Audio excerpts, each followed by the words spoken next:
When I saw Liam Neeson turning from a schoolgirl into himself in a school uniform and then stop a bank robbery, I knew from that moment I was in for a wild ride. Spoiler alert. If you haven't seen The Naked Gun yet, be warned, I'm going to be breaking down key scenes and characters in this review.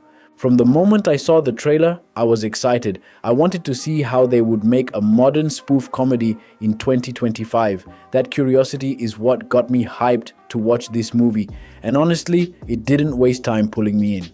Within the first 2 minutes, Liam Neeson transforms from a schoolgirl into himself in a school uniform and then jumps into a bank robbery scene. It's action, yes, but it's not serious action. It's comedy action, and it's done in a way that instantly sets the tone.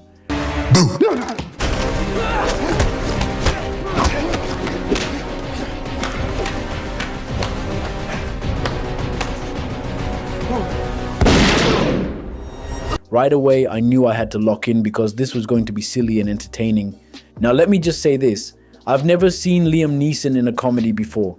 This is the guy we usually see in action thrillers, serious dramas, or even those gritty revenge roles. But as Frank Drebin Jr., he completely surprised me. Every time he appears on screen, he fits the character perfectly. He doesn't try too hard to be funny, he plays it straight, and that's what makes it hilarious. It's that deadpan delivery that sells the jokes. For me, Neeson was absolutely the right choice to carry this reboot.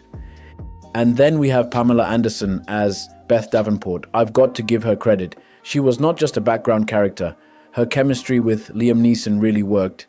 And every time they shared a scene, it added something extra to the comedy.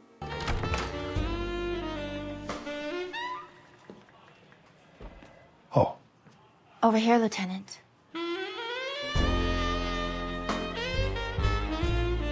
I'd sworn off love after my wife died, but this woman was put together in all the right ways.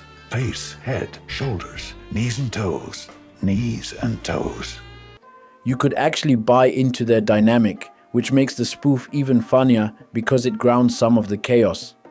The writing itself had me wondering, who even comes up with movies this funny? Because look, this film is packed with random gags and silly moments. One that stood out to me is Chief Davis's husband, who is literally always sleeping. That's it, you're suspended. Suspended? What did I say about waking Ronald?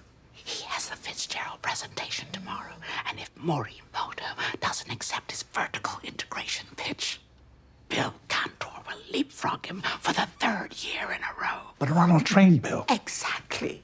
It's such a ridiculous running joke, but it gets you every time he pops up on screen. That's the kind of detail that makes spoof movies so unique. And let's talk about cameos. Dave Bautista, Cody Rhodes, and even Busta Rhymes show up. Those little appearances were dope, and they just added more surprise laughs to the whole experience. It's like the movie knows how to keep you entertained by throwing unexpected faces into the mix. Now, let's be real.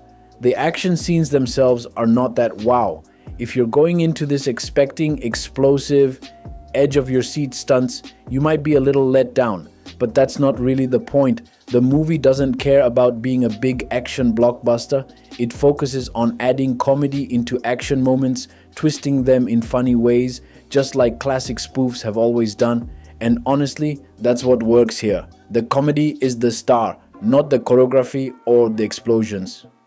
Overall, The Naked Gun is exactly what you'd want from a modern spoof. It's entertaining, it's silly, and it's funny in that Family Guy kind of way.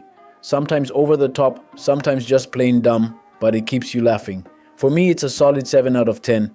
It's not perfect, but it's a fun ride, and I respect the attempt to bring spoof movies back in today's era. So yeah, that's my take on The Naked Gun. Drop your rating in the comments. Let's talk about your favorite funny moment or cameo. And of course, if you enjoyed this review, make sure you smash that like button and subscribe to Real Review SA. Peace.